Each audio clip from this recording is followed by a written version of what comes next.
girl didn't do nothing, man. She didn't do nothing the whole fucking night, yo. She was not wrong at all. That's what my mother were dead. That girl didn't do nothing wrong, man. Which one started that whole shit? If I would did something, it would have been a lot. She hit her first. I'm not lying. No. It's wrong. But she was trying to jump on her side. That's why we didn't take her side. You see, I told her. She was trying to jump on her side.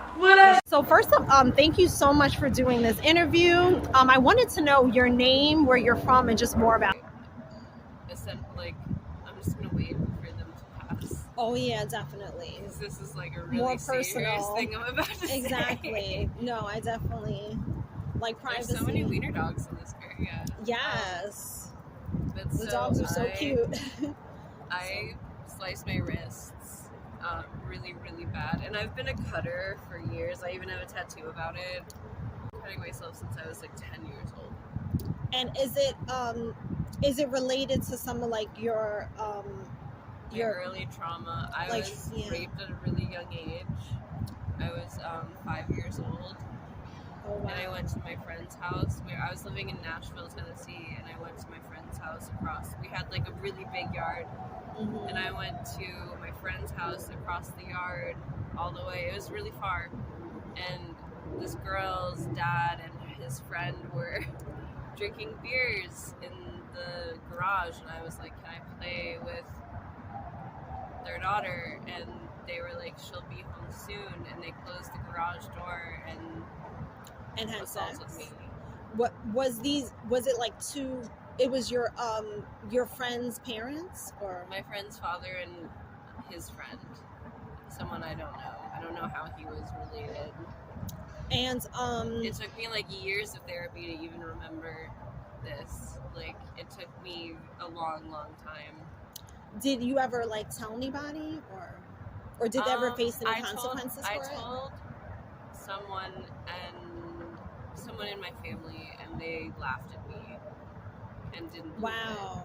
it. So, Did you ever go to the doctor, or were you ever like treated for the assault? Like, did anyone? there's really nothing that anyone can do that many years later. Oh, like at the time there was no like I didn't checking tell you my out, mom. making sure you're I didn't tell okay. anyone. Oh, okay. No, I went home. And I went to bed and I pretended like nothing happened. So, I mean, technically, like, just depression and anxiety are disabilities. Mm-hmm. I have major depression and major anxiety, and I have a condition called borderline personality disorder. Mm-hmm. But those are all my mental things. This other thing is neurological, so I guess kind of still mental, but, you know, different, kind of different. So, I was diagnosed with a condition called Guillain-Barré in the end of like 2020, I think end of 2021. And it left me at, so that was end of 2021. It had already been my birthday, so that means that I was 1 year younger. So I was 26. I couldn't walk on my own. Wow. Very rapidly. So basically what happened was I got very, very sick and like physically ill. I couldn't keep down broth. I couldn't keep down water. I couldn't keep down electrolytes. And I noticed that my fingertips were going numb. And I was a bartender at the time, so I was drinking a lot, I was partying a lot, and I was, you know, making drinks, and I noticed that, like, I had my nails done all the time in that day and era, so I couldn't feel my fingertips at first, and I was like, huh, that's weird, but, like, it'll fix itself, it'll be fine, and within 2 weeks, I couldn't stand up on my own. Oh, wow. I couldn't do anything, and I went to the hospital, like, when I was still able to walk. Luckily, a friend, actually my roommate at the time, she went to the store and bought me a cane because I couldn't walk on my own without falling. And you had no idea what was going on because you haven't experienced anything clue. like this. I thought I had MS. I genuinely was, like, Googling all the symptoms, and they were like, MS. but then, which doesn't go away, which doesn't have the chance to heal itself. But so I went to the hospital and they sent me home and they told me that I was just dehydrated. So I went home, and by the time they said they scheduled an appointment for me with a normal like GP, like a clinic, and it was for like the next week, and I went there. I couldn't even walk. My roommate had to carry me, like I was on their arms, and like I like they had to put my shoes on for me. I couldn't move my hands like this. I couldn't do this. So they just checked you out and like no, they were like you need to go to the time? emergency room. Oh, the first hospital checked you out and said you were dehydrated. We'll schedule an appointment for you with a general physician. And then I went home and I just waited in my bed for a week because I didn't know what else to do because they told me that nothing was wrong. Was wrong. And so I waited and I went to the doctor and they were like, you need to go to the fucking emergency room. Oh my god, why are you here? And I was like, because they sent me home. And because they said nothing was wrong. And it took them a month to figure out what I had. They did 3 spinal taps on me. Oh wow. They and now they refuse to give me like another treatment of it's called I don't remember what it's called, but I got an IV of something essentially that helped with my proteins, because essentially what's going on is my proteins are attacking my myelin. I have a demyelinating syndrome. It's like a rare condition, right? It's very rare. And how long when were you able to start walking again? And is it still affecting you to today? Probably, I was able to start walking again in February, as that's when I started physical rehab. I was using a walker. This last February? That just Not passed? this last February, but the one prior. Oh, okay.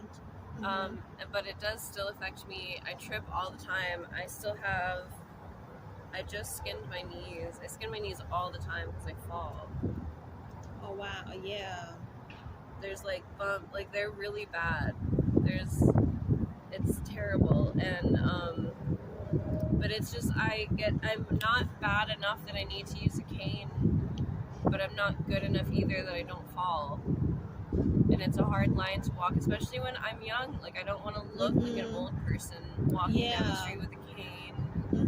And then everyone's going to look at me like, why do you have that cane? What's wrong with you? When I was in the hospital, I had so many nurses. When I couldn't use my hands, I would be like, can I please have some juice? And they would put it on my thing and leave. Oh, wow. And so it would just be in front of me, and I couldn't eat, I couldn't drink, I couldn't do anything on my own. And they think because I look like a young, able-bodied person that I should be able to do it, and I can't. I have to explain to everyone that comes in, like, and imagine that. Like, imagine, like, the cruelty of having to say what's wrong with you every 5 minutes. Yeah, and how long did you have to, like, go through that? Or when I was in the hospital for 4 months. Oh, wow. And then, I got out of the hospital. My roommate was very nice. Like, my roommate at the time, I had moved in, and within about 2 to 3 weeks, I had gone to the hospital. Oh, wow. So it was like... we were very new to each other. But she was so kind and so gracious and so forgiving of me in that time.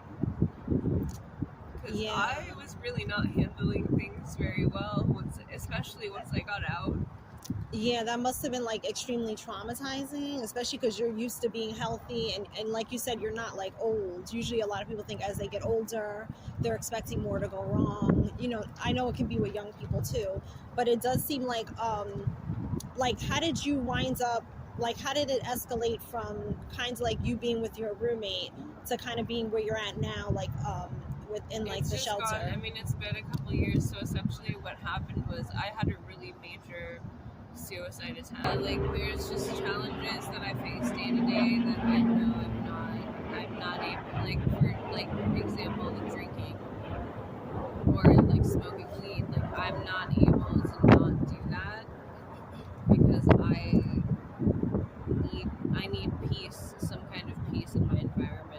and maybe like you need a cleaner environment probably because I would love a cleaner environment. Yeah, like it's filthy. There's roaches. There's mice. They're all over.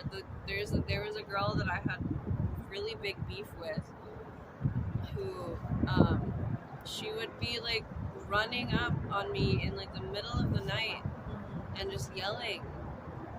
And what was she yelling about? she would be yelling at me about anything. It was something about stealing her energy or whatever. And I was just like, bitch, I was trying to sleep. What are you talking about? Are you dumb? And I ended up telling her, this is why I realized I might have overstepped here, but I said, this is why you don't have your kids. So you act like this. This is why you're here. She's the one who's been there for 4 years.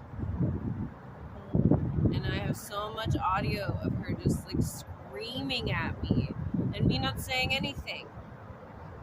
Do you think it's like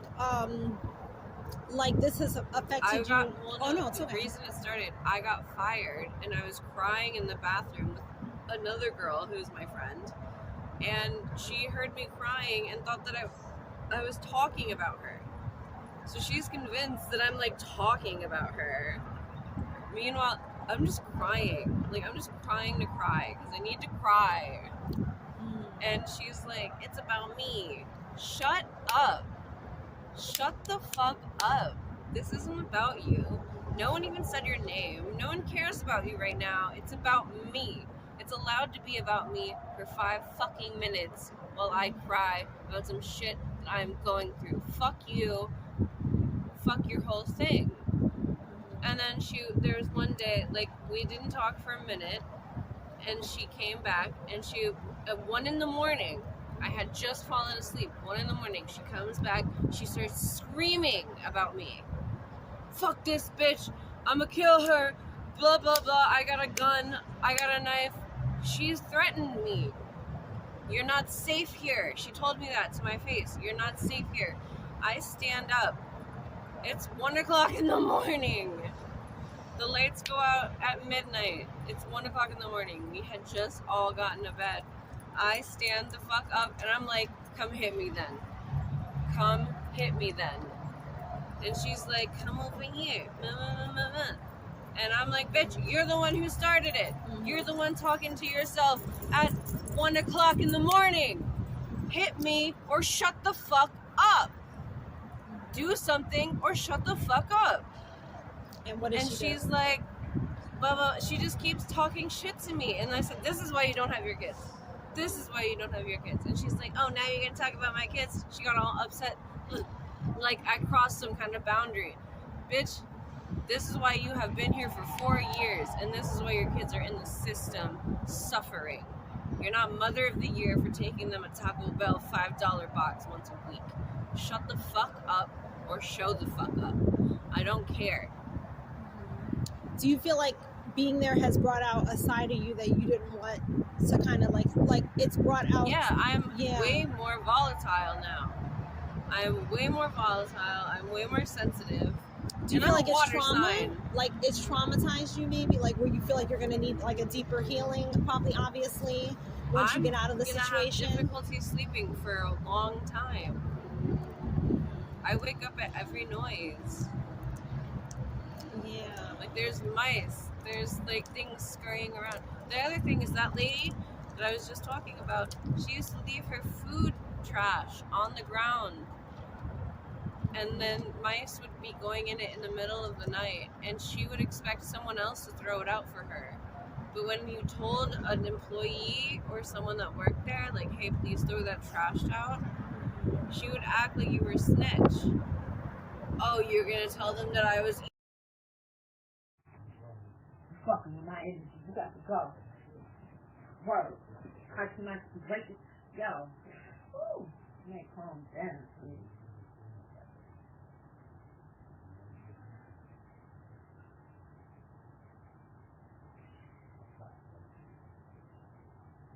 What's something I need is new in here.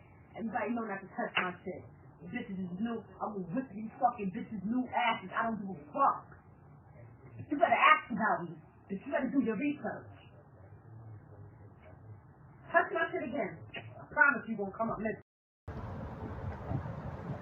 I don't know. I definitely just anyone who's in my situation, who's homeless in New York City, please hang in there.